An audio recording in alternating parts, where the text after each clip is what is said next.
So, the AUT update that has been waited for ages and ages and ages is finally here. So, what do I think about it? Well, I like it, but I don't think it fixes a lot of the underlying issues that AUT has. And so rather than do the kind of things where I go through every single change like I do for YBA, which is kind of ham-fisted, and I keep doing that. And honestly, as long as people keep watching it, I probably will keep doing that stuff, because let me tell you, it's a lot easier for me. But this time around, we're not going to be doing that. Today, I'm going to be skimming over what was in the update, and then talking about what I feel would put AUT in a better position as a whole as a game. Obviously, I'm no game developer, so I can't say for sure, and I'm also only one person, so my answers and solutions aren't just going to be one size fits all of a sudden AUT's the best game ever. But I think the AUT developers clearly want their game to be good and want it to succeed, and they consistently put in the effort to make sure that that happens.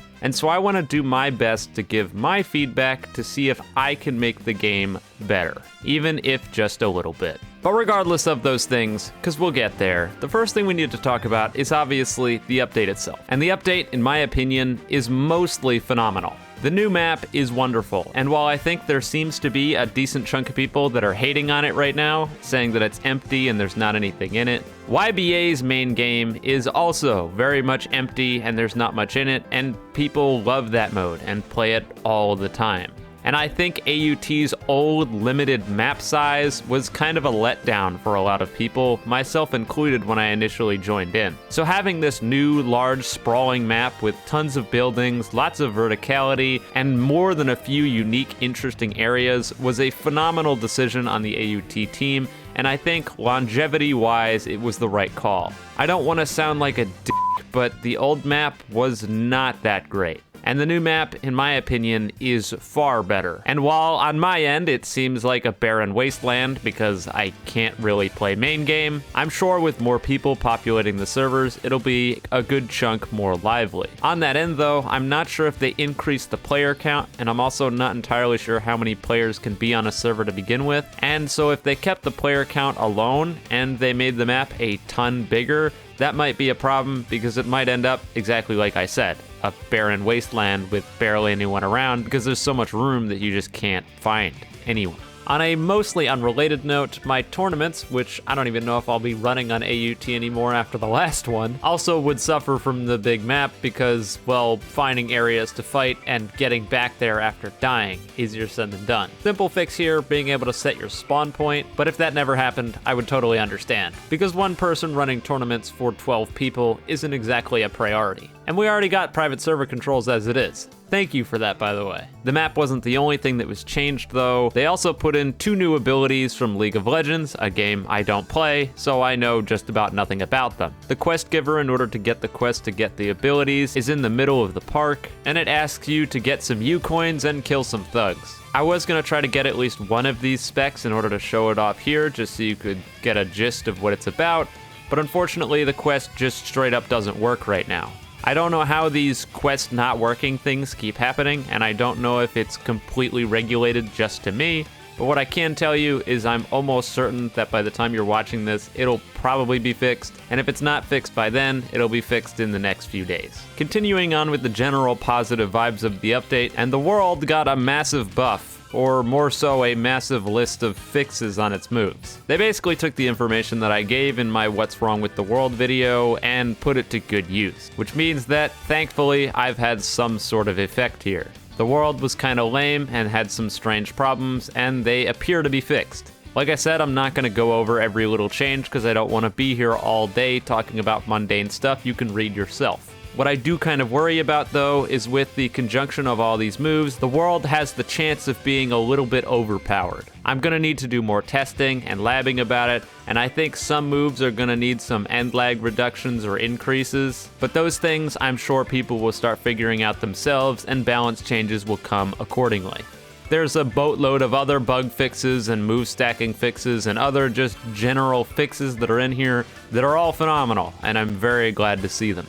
But moving past that, and we finally have to talk about the things that are not so great about the update, and the biggest one is the NPCs. The new NPCs are an absolute nightmare, and I have a very good feeling that they'll be fixed or at least toned down by the time you see this. I recorded all of this stuff immediately after the update launched, so I'm hoping that what you see is not what you're currently playing with. But oh lord, the NPCs are a mess. The new Thug NPC I can hardly sum it up into words. It does not take the normal player stun, which means that combos that would normally work on a person do not work on the thugs. Sometimes I think it literally doesn't take stun at all, as I will be mid-barrage and it will start punching me and interrupt a combo. It moves at warp speed and punishes you for landing basically any move in the game. It's obviously evident that the AI is a direct byproduct of the Dio NPC, which is fine because the Dio NPC had a lot of these problems,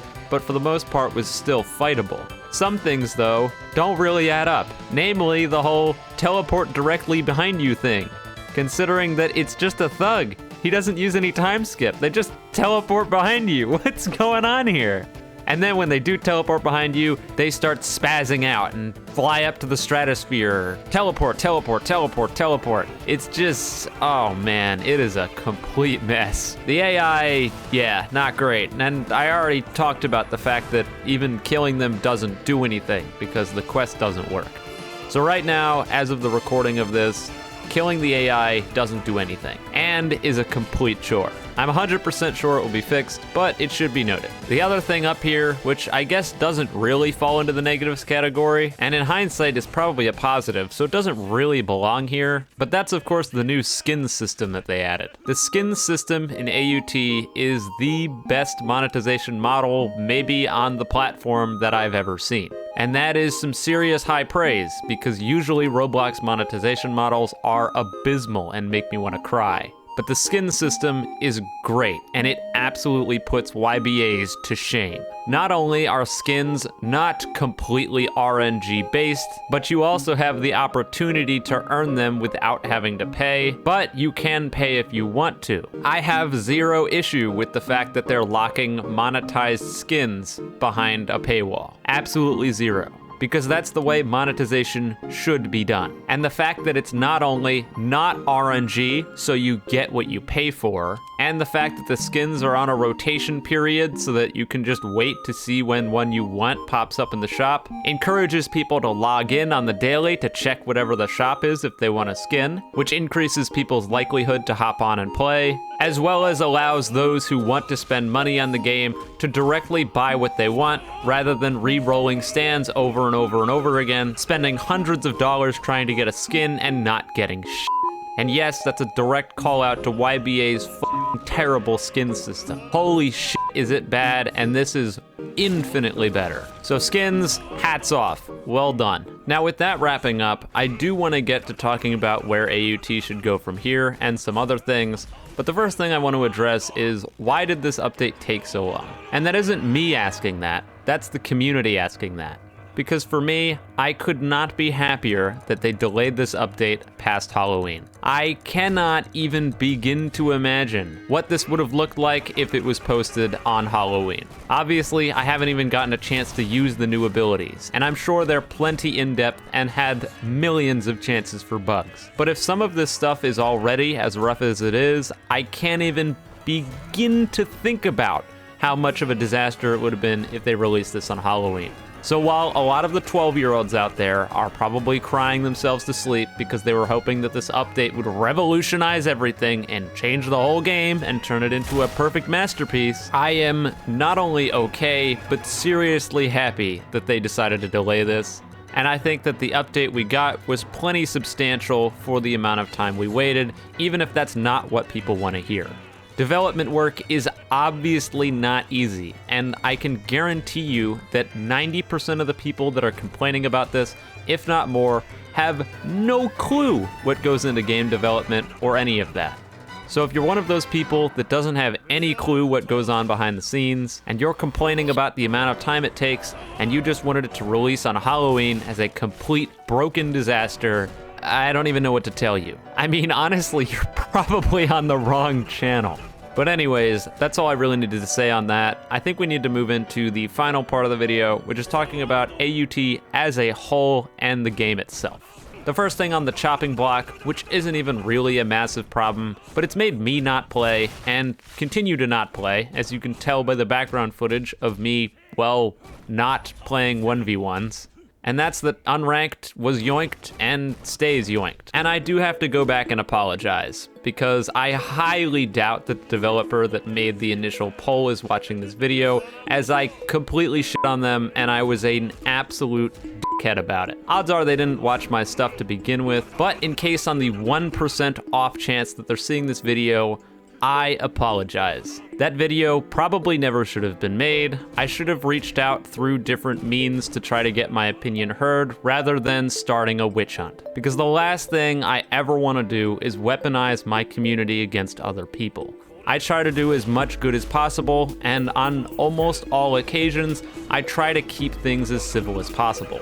But that time, when in the face of something that I've seen in the past and has made me literally quit franchises, see Call of Duty, which I don't play anymore because of skill-based matchmaking, I just couldn't contain my anger, and I'm ashamed of that. And while I am ashamed of the video that I made and have contemplated taking it down in the past, the point that I made in there still remains that I think myself and a lot of other people have either stopped playing or reduced playing because there's no unranked mode anymore. People grinding for quests have a far harder time trying to get them done when they're getting obliterated in ranked, and people like me who aren't inclined to climb the ladder and just want to jump on, play a few games, and jump off, are heavily inclined to not do that when every time we go on, we're gonna match up against some guy who plays the game like it's practically their job. And when someone who literally does play the game for their job is saying that, that might be a little bit on the concerning side.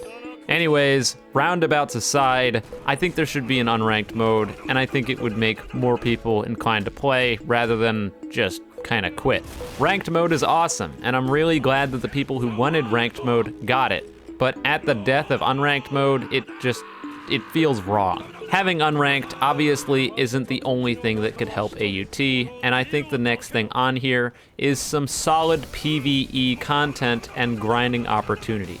Right now, it's no secret that a lot of the grind in AUT sucks. It's deal X amount of damage for a lot of things, so it usually involves people just standing there punching dummies. And punching dummies, well, that sucks. And it is certainly asking too much to have more in-depth requirements for a lot of the quests to unlock stands in this game, especially since most people have already unlocked all of those quests, especially since a ton of people already have any of the stands they want or all of the stands that they want. So going back in hindsight and making things different or easier probably wouldn't help a whole lot of people. But it is an issue, and it also segues us into the final thing that I want to talk about here, and the biggest thing, which is the lack of endgame in AUT.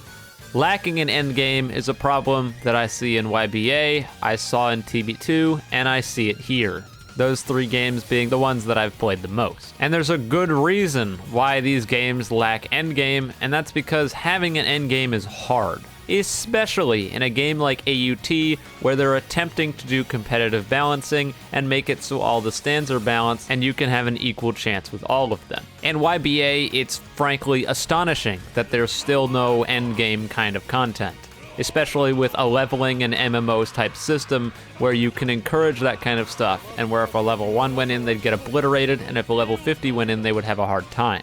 But in AUT, it gets significantly harder, and a lot more excusable, but it doesn't take away from the fact that it's not really there. The current gameplay loop of AUT is do a bunch of mundane tasks to grind for stands, get stands, go and fight in 1v1s, or mess around in main game. That's it, and that's all there really is to do. So if you just came out and asked me why do you think AUT's players declined lower than YBA's recently, I would tell you that that's my best answer for you. There's not much for you to do after you've gotten something that you want, and if that something that you want isn't very hard to get and you don't need to do a long mundane task to do it, then you have no reason to do anything else because you should be on an equal playing field anyway. I mean, for God's sake, standless is pretty good, so you can just log into the game, and if you want standless, well, you're done. Obviously, that's a bit of a ridiculous example because no one really logs in just to play standless, but the point does stand that in AUT, there's not a whole lot going on, and there's not a whole lot to do. And the question of what could they add to do is the hard one, and I'm sure it's the one that the developers are asking themselves at this very moment. And so while I don't have a direct answer to this problem, I can throw out a few suggestions, just because why not? The first one is a Battle Royale Steel Ball Run typed game mode. Despite what people may tell you about YBA's Steel Ball Run, it's definitely a Battle Royale. And if it wasn't a Battle Royale, then people would not play it, or at least they wouldn't play it as much as they did. There's a ton of people over the years that have been saying that YBA's Steel Ball Run should be an actual race, and you should have to run to the end and beat people there. And if that was the game mode, it would be incredibly lame. And if you actually look at it objectively, it would just devolve into people shooting each other off of horses, and once you fell behind, the game would be over. If one person knocked you off your horse, you might as well Alt F4 and try again. Despite what I may have thought about the Battle Royale of Steel Ball Run in the past, looking at it as objectively as I can, I actually think it's a solid game mode, and obviously it keeps people around.